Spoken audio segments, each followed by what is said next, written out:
Welcome back. America જતા ગુજરાતીઓને ફ્રાન્સમાં અટકાવવાનો મુદ્દો જે છે તે સામે આવ્યો છે. સીઆઈડી ક્રાઇમની તપાસમાં 66 ગુજરાતીના નામ સામે આવ્યા છે. તો મહેસાણા, ગાંધીનગર, આણંદ અને અમદાવાદના મુસાફરોની પૂછપરછ કરાઈ. મુસાફરોએ ધોરણ 8 થી 12 નો અભ્યાસ કર્યો હોવાનો તપાસમાં ખુલાસો થયો છે. 60 થી 80 લાખ રૂપિયા આપી અમેરિકા જવાના હતા. લોકલ એજન્ટ મારફતે અમદાવાદ, મુંબઈ, નિકારાગુઆથી અમેરિકા જવાના હતા. તો અમદાવાદ, મુંબઈ અને દિલ્હીથી દુબઈની ફ્લાઇટ કોણે બુક કરાવી તે દિશામાં તપાસ. તો સીઆઈડી ક્રાઇમે 66 માંથી 55 લોકોના નિવેદન લીધા છે.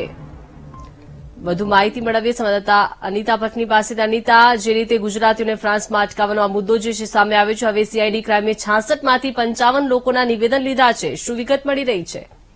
જીતિકા, જે પ્રકારે ફ્રાન્સમાં જે ગુજરાતી મુસાફરો ફસાયા હતા, જે જયારે ગુજરાત પરત ફર્યા ત્યારે આંતરરાષ્ટ્રીય જે રેકેટ જે હતું તે સામે આવ્યું છે. ગેરકાયદેસર રીતના અમેરિકા લઈ જવાના રેકેટને લઈને હાલ સીઆઈડી ક્રાઇમ દ્વારા તપાસ શરૂ કરવામાં આવી હતી, જેમાં 66 જેટલા ગુજરાતીઓના નામ સામે આવ્યા હતા, જેમાંથી 55 ના નિવેદન લેવામાં આવ્યા છે.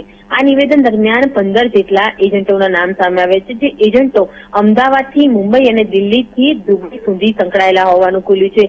ખાસ કરીને આ એજન્ટો મારફતે લોકોને રૂપિયા 60 થી 80 લાખમાં જે અમદાવાદથી દુબઈ લઈ જવાનું અને સાથે દુબઈથી નિકારાગુઆ મારફતે અમેરિકા જવાનું જે ચેનલ હતી તેને લઈને પૈસા લીધા હોવાનું સામે આવ્યું છે.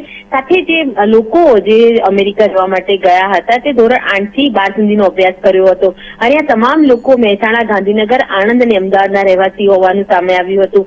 અને આ જે લોકો જે હતા તે પોતે જે ત્યાં મજૂરી કરવા માટે જતા હતા, કોઈ બેકરી કે ગોડાઉનની અંદર તેઓને નોકરી આપવાની લાલચ આપીને આ સમગ્ર રેકેટ જે હતું તેનો ખુલાસો થયો છે. સૌથી મહત્વની બાબત એ સામે આવી છે કે એજન્ટોએ મુસાફરોને 1000 થી 3000 જેટલી $1000 પણ આપ્યા હોવાનો ખુલાસો સામે આવી રહ્યો છે.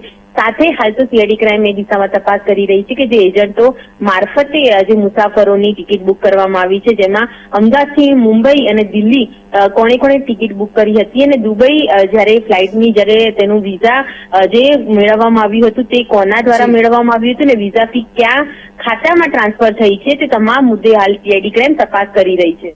જી, આભાર અનિતા વિગત આપવા બદલ.